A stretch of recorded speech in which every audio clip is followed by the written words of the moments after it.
All right, let's get right into it. We're going to unpack some pretty challenging financial ideas from Robert Kiyosaki, the author of Rich Dad, Poor Dad. His whole argument is that the financial rulebook we've all been taught, well, it's completely out of date.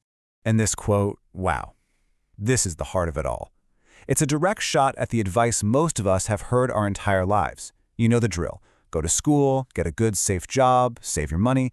But according to Kiyosaki, that whole playbook is a trap. So that begs the big question, right? If the path our parents and grandparents followed is now broken, what on earth changed? And more importantly, what are the new rules we're supposed to be playing by? Okay, let's dig into that first big idea, why these long-held beliefs have just, well, expired. It really boils down to a massive shift in how money actually works in the world today. So look at this contrast. The old idea was to save money. Simple enough. But Kiyosaki asks, why would you save money when governments are printing trillions of it out of thin air? It literally makes your savings worth less and less over time. The same thing goes for getting a high-paying job. As he sees it, inflation and taxes just crush people who earn a wage. You end up working harder and harder just to stay in the same place. And this is where it gets really interesting. The crucial point here isn't just what's happening in the global economy. It's about the economy that's going on inside your own head. It all comes down to your mindset. Kiyosaki says that every single one of us has these three financial mindsets inside of us. There's a poor person, a middle-class person who craves security and a steady paycheck, and a rich person. So what's the problem? Well, our entire education system is basically designed to feed and strengthen only that middle-class mindset. This right here gets to the absolute heart of the conflict. For the middle-class mindset, that paycheck is everything. It's security. It's safety. But for his rich dad, that very same paycheck was a trap.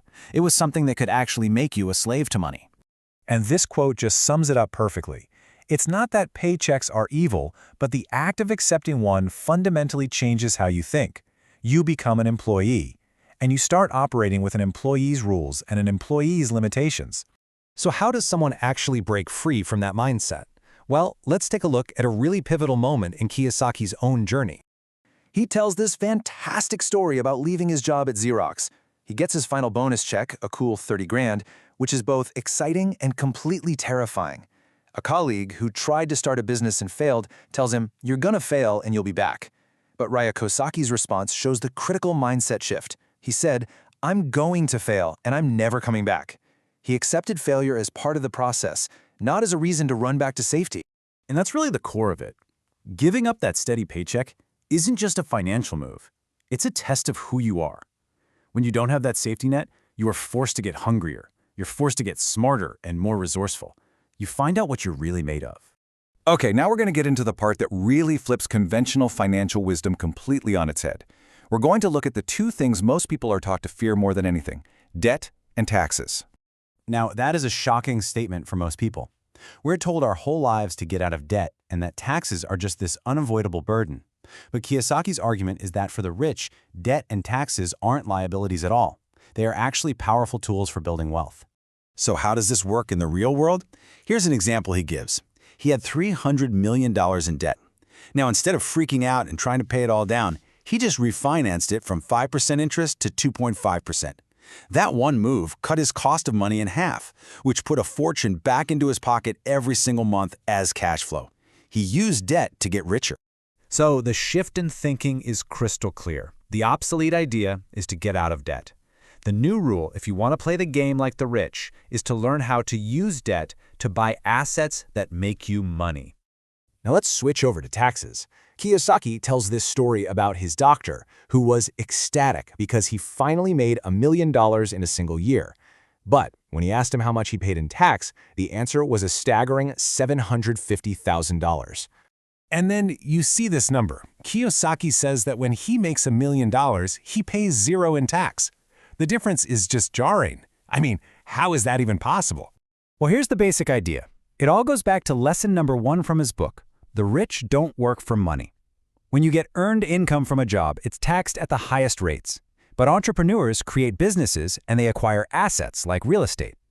The tax code is literally written to favor business owners and investors, letting them legally pay way less, often by using debt to buy assets that give them huge tax advantages. So this brings us to a really crucial point.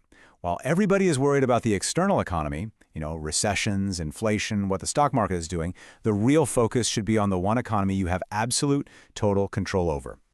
And that is your internal economy. This is all about your mindset, your financial education, your skills, your resilience.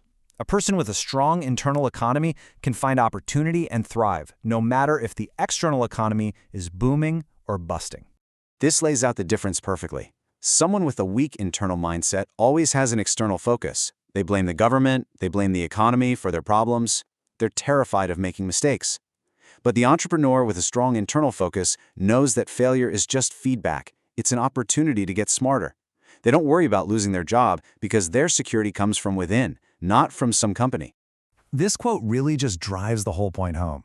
I mean, think about it. We are so diligent about checking if our food has gone bad, but how often do we stop and check if our ideas, especially our ideas about money, have become outdated and aren't serving us anymore? Which leaves us with one final thought. In a world that is changing faster than ever, with the financial rules being completely rewritten, it's really worth asking yourself, are my ideas about money, work, and wealth about to expire? Or have they already?